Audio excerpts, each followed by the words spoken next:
Thank you so much. और इसी के साथ हम दावत देंगे हमारे हैदराबाद के बहुत ही मशहूर शायर भी हैं, लिखने वाले भी हैं, नाम है उनका मलिक सईदी। उनका नाम किसी तारुफ का मोहताज नहीं, लेकिन मैं चाहूंगी कि आपकी भरपूर तालियां हो जब वो यहाँ पर डाइस पर तशरीफ लाए। मलिक सईदी साहब एक बार फिर हमारी शामी हैदराबाद को साथ काम करा।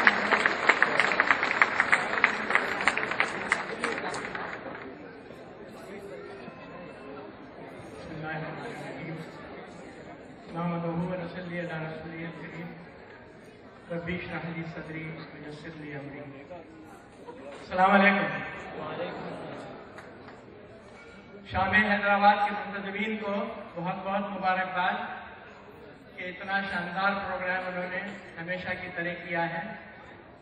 और मुझे भी फख्र है कि 2007, 2008 और 2010 के बाद आज चौथी दफ़ा आपके सामने पेश कर रहे हैं। शाम हैदराबाद के ताल्लुक से ही बातें करूंगा इंशाअल्लाह। बहुत सी ऐसी चीज़ें जो सन 48 से पहले की भूल गए होंगे आप लोग, उनको याद दिलाने की कोशिश करूंगा। बात शायरी की हो रही है, मेरा तारुफ शायर से हैसियत से करवाया गया। शायर हर बात एक शेर में यानी 2 मिसरों में कह देता है। शादी का प्याम दे रहे लड़की को देखिए एक शेर में, एक मिसरा है जिंदगी मेरी, एक मिसरा है जिंदगी मेरी, तुम जो चाहो तो शेर हो जाए।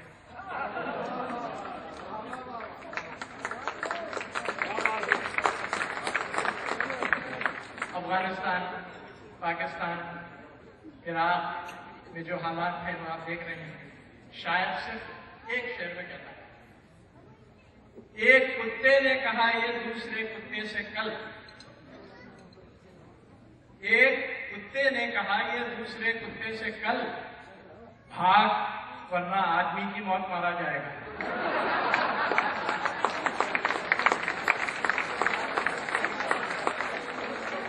एक कुत्ते ने कहा ये दूसरे कुत्ते से कल, भाग वरना आदमी की मौत मारा जाएगा। एक दो बातों में सब कुछ बयान किया जा सकता है। कहते हैं, मेरी उम्र के लोग कहेंगे, जवानी में तो बीवी खामखा ही साथ रहती है। जवानी में तो बीवी खामखा ही साथ रहती है, बुढ़ापे में बगैर उसके गुजारा हो नहीं सकता।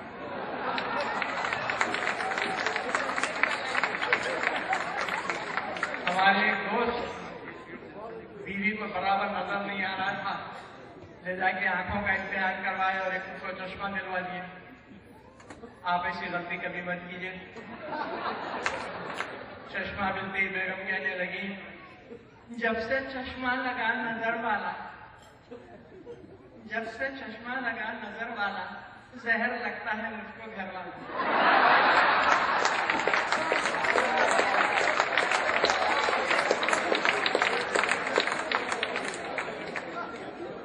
दो दोस्त बातें कर रहे थे आपस में, कहने लगे, यार मेरी बीवी आजकल बहुत गुस्सा करती है, तुम्हारी बीवी गुस्सा नहीं करती? कह रहे नहीं, अब तो मुझे याद भी नहीं पड़ता कब से उसने गुस्सा नहीं किया, गुस्सा करना छोड़ दिया। ये बड़ा हैरान था कि भाई तुमने क्या किया ऐसा कि तुम्हारी बीवी गुस्सा करना छोड़ दी? कहले यार एक दिन उसने बहुत गुस्सा किया तो मैंने कहा भाई सही बात है, बुढ़ापे में तो गुस्सा करते ही है।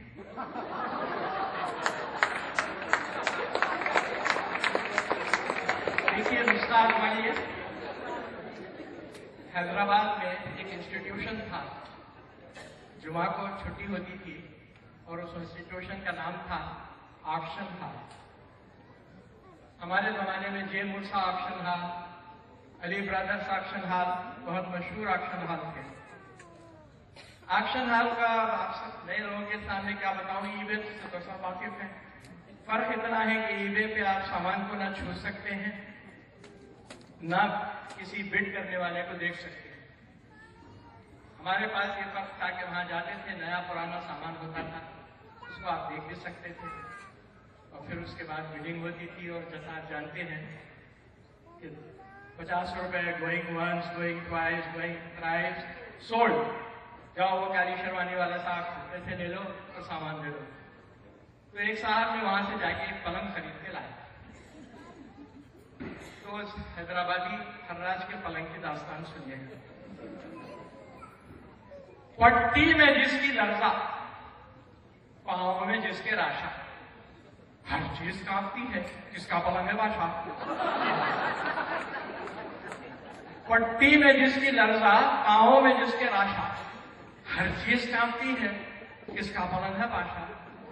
उसका भी रंग पीला, पापों से मैं भी पीला, उसको बड़े ने छीला, यारों ने मुझको छीला, किसका पलंग है बादशाह। अब राज हो गया है। बन मुलाजा हो, बैठे तो बस तख्त है, लेटे तो पूरा तख्ता। बैठे तो बस तख्त है, लेटे तो पूरा तख्ता। कलमा नबी का पढ़ लो, सीधा है यहाँ से रास्ता।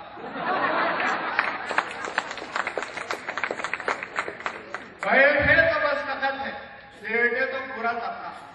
कलमा नबी का पढ़ लो, सीधा है यहाँ से रास्ता। बांधो ना बादशाह बस्ता, खाने को क्या है सस्ता, किसका पलंग है बादशाह। हर राज हो गया।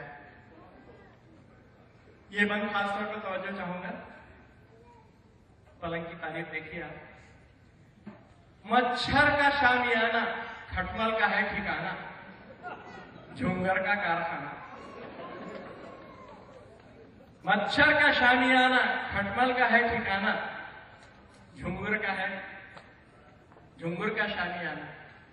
क्या क्या मजे हैं यार, हर हर जगह को जाना। झिंगर का कारखाना, खटमल का है ठिकाना, मच्छर का शामियाना। क्या क्या मजे हैं यार, हर हर जगह को जाना, किसका पलंग है बादशाह। हर राज हो गया। आया है जब से घर में बीवी का बावेला है, माटी पड़ो पलंग को अंदर से खोखला है।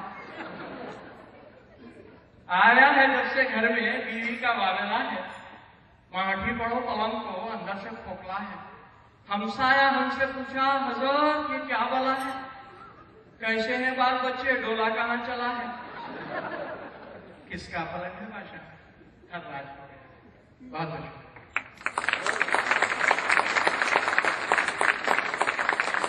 हैदराबाद से खत आया कि चोरी तो चोरी, आजकल डाका भी पड़ने लगा है। चोर आए, बाकायदा ट्रक व्रक लेके आए होंगे, जेवर कैमरा ये तो था ही था, रेफ्रिजरेटर, टीवी, माइक्रोवेव सब उठा के लेके चले गए। अब इन्होंने सोचा पुलिस में रिपोर्ट करने का तो फायदा नहीं है, अपनी पुलिस क्या करती। मगर वो इंश्योरेंस पे क्लेम फाइल किया तो इंश्योरेंस वाले बोले कि पुलिस की रिपोर्ट की जरूरत है। पुलिस में रिपोर्ट लिखाई।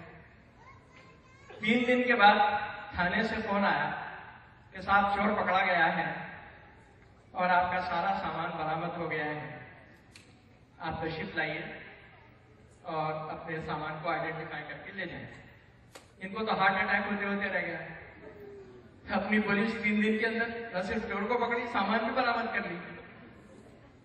खैर ये गए वहां, हर चीज उन्होंने सतनाड़ा भी, जड़ा भी, लच्छा भी, टीवी, रेफ्रिजरेटर, हर चीज को आइडेंटिफाई किया, सामान तो सब ले लिया। अब कहने लगे इंस्पेक्टर साहब, मेरी ख्वाहिश है सर आप मुझे चोर को एक दफा दिखा दें, मैं पता तो चले कौन आया था। समझा, कोई बात नहीं। कांस्टेबल से कहा भाई ले जाओ इसको 13 नंबर कमरे में, चोर को दिखाओ। 13 नंबर के कमरे में गए थे, मौलवी साहब इतनी बड़ी दाढ़ी है, नमाज पढ़ते खड़े। बहुत हैरान हो गया, ये चोर यही है। कहले हाँ साहब, सारा सामान तो इनके पास से निकला है। चला खड़ा हो गया, जब मौलवी साहब ने सलाम करा तो कहते हैं मौलवी साहब आप नमाज पढ़ते चोरी करते। तो मौलवी साहब कहने लगे क्यों भाई, क्या चोर को नमाज माफ है क्या।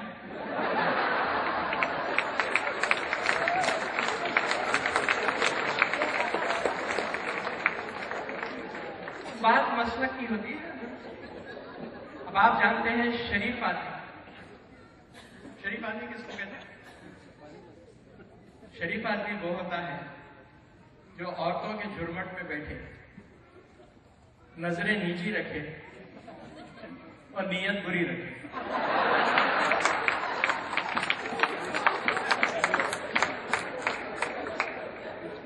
शरीफ पे याद आया, हैदराबाद में एक नवाज साहब हर साल 11वीं में बड़ी जबरदस्त दावत किया करते थे। उनके घर के खाने, उनके घर के मीठे बहुत गजब के होते थे। तो 3 बैचलर थे, वो बेचारे हर साल किसी न किसी तरह दावत में चले जाते थे। इस साल उनको पता चला कि वो नवाब साहब ने तो एक शर्त लगा दी है, सिर्फ वही लोग आ सकते हैं जिनका नाम शरीफ है। तो मालूम हुआ मस्तान शरीफ साहब जा रहे हैं, खदीर शरीफ साहब जा रहे हैं। तो इन्होंने कहा यार ये क्या बात होगी, ऐसे मीठे तो हमको कहीं नसीब नहीं होते, हम तो हमेशा जाने वाले, ये क्या जबरदस्ती है नाम शरीफ हो। कह रहे किसी ने उड़ाई होगी, ये बेचारे पहुंच गए। तो वहां देखा दरवाजे के ऊपर एक पठान 6.5 फुट का खड़ा हुआ है, डांट के पूछा क्या नाम है। समझ में कुछ भी नहीं आया, रहमान शरीफ को नाम होता है, ठीक है जाओ, उधर धक्का दे दिया। दूसरे से पूछा तुम्हारा नाम, दोनों बोले यासीन शरीफ। आप सोचिए, कोई बोले हाँ ये भी नाम होता, उसको भी छोड़ दिया। तीसरे को जब डांट के पूछे तेरा नाम क्या है, तो उनको और कुछ समझ में नहीं आया, बोले कुरान शरीफ।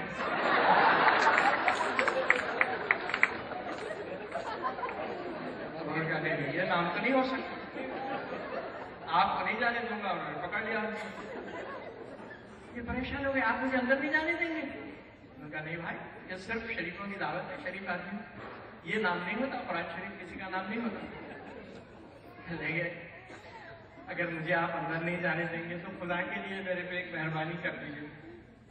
क्या ठीक है बताओ क्या। कहले मेरे 2 सूरे अंदर चले गए, जरा उनको वापस।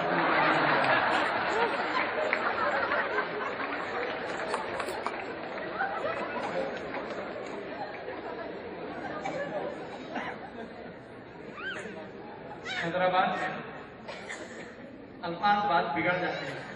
मोहतरमा बता रही थी कुछ के बहुत जल्दी मैंने सीख लिए हैं चंद लफ्ज।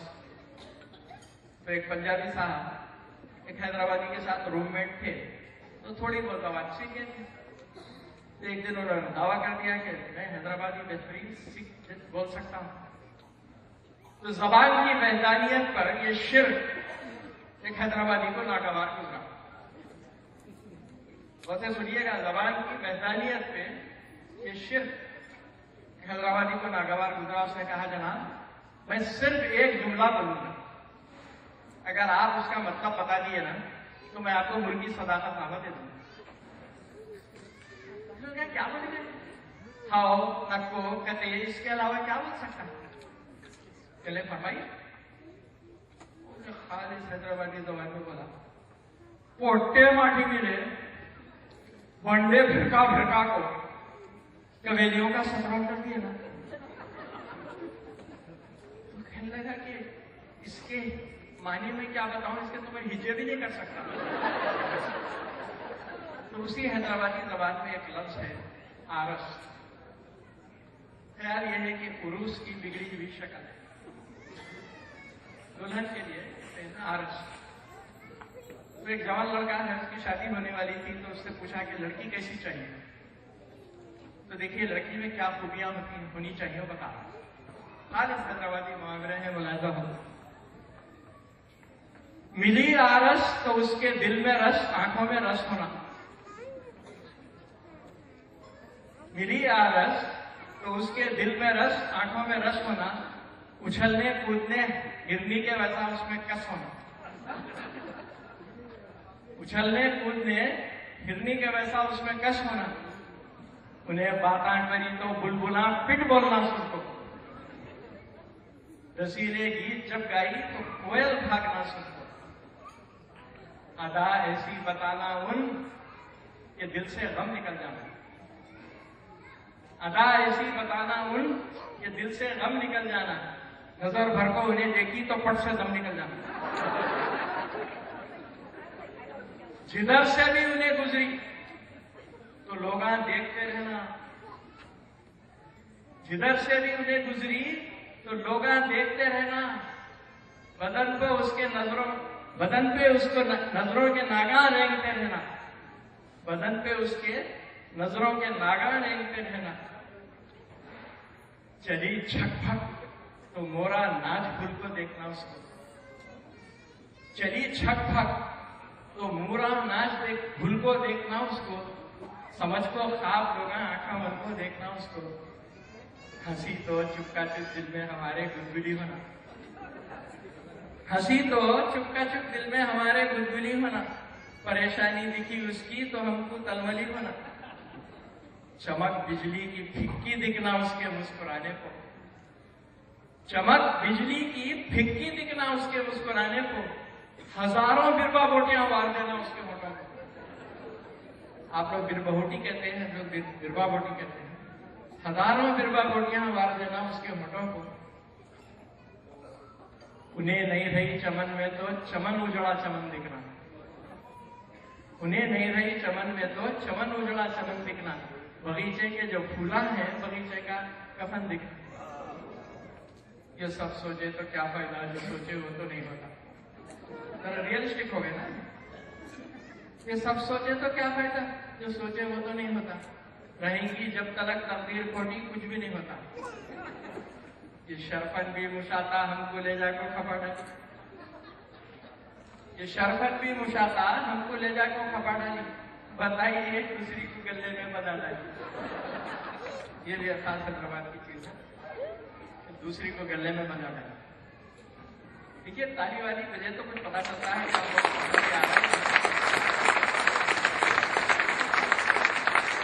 गालिब का शेर है कि है खबर गर्म उनके आने की, आज ही घर में बोरिया ना हुआ। सुना है कि शेर गालिब ने उस वक्त लिखा था जब उनके घर कोई मेहमान आने वाले थे और वो अपने पड़ोसी के पास चारपाई उधार मांगने के लिए गए। उन्होंने अपने पड़ोसी से कहा कि मुझे कुछ दिन के लिए एक चारपाई उधार दे दीजिए, मेरे पास मेहमान आ रहे हैं। पड़ोसी ने बहुत माजूरत की कि गालिब साहब मैं माफी चाहता हूं, मेरे घर में सिर्फ 2 चारपाइयां हैं।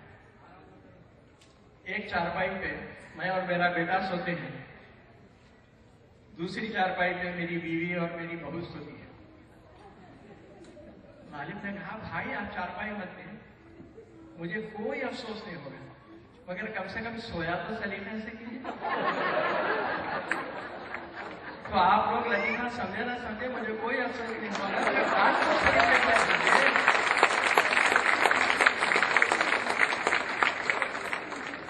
शायरी की एक सिंफ है, इसको कहते हैं पैरोडी। अहमद फराज की मशहूर गजल आपने सुनी होगी, रंजिश ही सही दिल ही दुखाने के लिए। पैरोडी के शेर सुनिएगा। खारिश ही सही मरहम ही लगाने के लिए, खारिश ही सही मरहम ही लगाने के लिए आप फिर से मेरी पीठ खुजाने के लिए, आप फिर से मेरी पीठ खुजाने के लिए खिचड़ी ही सही कुछ तो पकाने के लिए, खिचड़ी ही सही कुछ तो पकाने के लिए आप फिर से मेरी दाल गलाने के लिए। तो शेर सुनिए, तवज्जो चाहता हूं। पहनाई थी मैंने ही कभी जिसमें अंगूठी,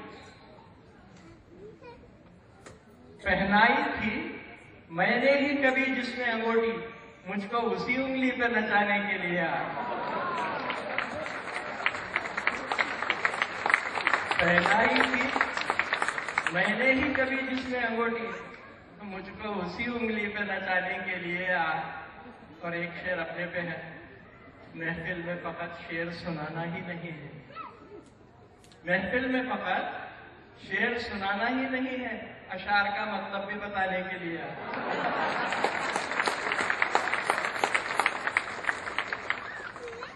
मैं कहता हूं कि कोई शाम हैदराबाद मुकम्मल नहीं हो सकती जब तक कि मौजम जा बहादुर शजी का कलाम न सुनाया जाए। मीर उस्मान अली खान, आसिफ साबिर, उनके 2 बेटे थे, शहजादा आजम जान और शहजादा मौसम जान। शहजादा मौसम जान शदीद तखल्लुस करते थे। औसतन वो रोजाना 13 शेर लिखते थे और 25 साल के अरसे में उन्होंने कोई 2.25 लाख गज़लें लिखी है। और ये एक ऐसा विरसा है हमारा जो कभी सही मानों में न छप सका न आगे बढ़ सका। कोशिश करनी चाहिए कि जहां तक हो सके शजी के अशार सुनाए जाए। गलत फहमी का ये अंदाज कितना खूबसूरत है, गलत फहमी का ये अंदाज कितना खूबसूरत है। शजी को अब तुम्हें भी अपना दीवाना समझते हैं। शजी की गजल सुनाता हूँ, शाम हैदराबाद की रियाज से एक यादगार चीज हो जाएगी। हमेशा एक नए अंदाज से याद आपकी आई, हमेशा एक नए अंदाज से याद आपकी आई। कभी आँखों में अश्क आए, कभी लब पे हंसी आई, कभी आँखों में अश्क आए, कभी लब पे हंसी आई। जुदा होकर बड़ा एहसान किया तूने मोहब्बत पर, जुदा होकर बड़ा एहसान किया तूने मोहब्बत पर। अंधेरा जब हुआ नजरों पे दिल में रोशनी आई, अंधेरा जब हुआ नजरों में दिल में रोशनी आई। इसी का नाम शायद इन्क़िलाब इश्क है दिल, इसी का नाम शायद इन्क़िलाब इश्क है दिल। जो रोके हमने आंसू की आँखों में नमी आई, जो रोके हमने आंसू की आँखों में नमी आई। रसाई जलवा का है नास तक आसान थी लेकिन, रसाई जलवा का है नास तक आसान थी लेकिन, क़िरत की राह से बचती हुई दीवानगी आई, क़िरत की राह से बचती हुई दीवानगी आई। शजी उनसे जो आया तज़किरा करके मोहब्बत का, शजी उनसे जो आया तज़किरा करके मोहब्बत का, उन्हें भी कुछ हंसी आई, हमें भी कुछ हंसी आई, उन्हें भी कुछ हंसी आई। एक हैदराबादी डॉक्टर, बेहतरीन न्यूरोलॉजिस्ट थे, उनकी खबर ओबामा तक पहुंच गई। तो ओबामा ने सोचा कि इससे ज्यादा इम्पार्शियल मुझे और कौन डॉक्टर मिल सकता है। तो उन्होंने उस हैदराबादी डॉक्टर को बुलवाया और कहा कि जरा मेरा एग्जामिन कर दीजिएगा मेरे ब्रेन का। उनके लिए बड़ा एहसास था, उन्होंने उनके दिमाग का अच्छी तरीके से मुआयना किया और बड़े मुअद्दबाना अंदाज में प्रेसिडेंट साहब को report the. Mister president, on the left side of your brain there is nothing right. Mr. President, on the left side of your brain there is nothing right, and on the right side of your brain there is nothing left.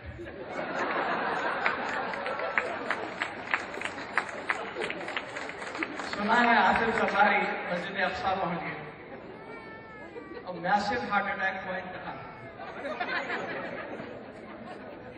इजराइलियों को पता चला, उन्होंने कहा देखो भाई, अगर तुम इनको यही इस मुकद्दस कब्रिस्तान में दफन करना चाहते हो तो $2000 लगेंगे, लेकिन अगर तुम लाश ले जाना चाहते हो पाकिस्तान तो $3 लाख या उससे ज्यादा लगेंगे। उनका पूछा वो क्यों? देखो भाई, उनके पासपोर्ट में तो साफ लिखा हुआ था नॉट वैलिड फॉर इजराइल। हमको इन्वेस्टिगेट करना पड़ेगा ना कि उस पर वीजा कैसे लगा, क्या हुआ, ये सब तहकीकात में महीनों लग जाएंगे, बेइंतहा पैसा खर्च होगा। तो तुम्हारी मर्जी, अगर ले जाना चाहते हो तो $3 लाख से ज्यादा डॉलर के लिए तैयार हो जाओ, और अगर यही दफन करना है तो $2000 काम चल जाएगा। तो उन्होंने कहा अच्छा कल तक जवाब देंगे आपको। दूसरे दिन वो आए, नहीं साहब वो 3 लाख लगे, कितने लगे, हम लाश फिर ले जाना चाहते। तो बड़े हैरान हुए ये क्यों? There was a man named Jesus. There was a man named Jesus. You buried him here. He rose from the grave 3 days later. We don't want to take that chance. बहुत बहुत शुक्रिया, बहुत बहुत शुक्रिया। Very good answer. Thank you, thank you.